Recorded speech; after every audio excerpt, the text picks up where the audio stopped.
வணக்கம் நேயர்களே. சற்றுமுன் வெளியான முக்கிய செய்தி. தமிழகத்தில் நாளை தொடங்குகிறது கனமழை. 4 மாவட்டங்களுக்கு மஞ்சள் எச்சரிக்கை. இதை பற்றி முழுமையாக பார்க்க வீடியோவை ஸ்கிப் பண்ணாம பாருங்க. மேலும் தினந்தோறும் முக்கிய தலைப்புச் செய்திகள், வானிலை, போக்குவரத்து மற்றும் தமிழக அரசாங்க செய்திகளை உடனுக்குடன் அறிந்து கொள்ள மறக்காமல் நமது சேனலை சப்ஸ்கிரைப் செய்து கொள்ளுங்கள்.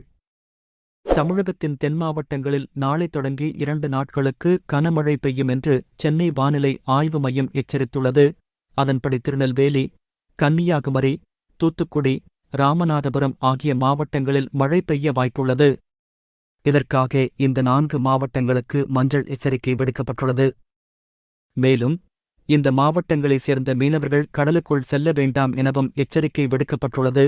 நன்றி. மேலும் இந்த வீடியோவிற்கு மறக்காமல் லைக் பட்டனை அழுத்திக் கொள்ளுங்கள்.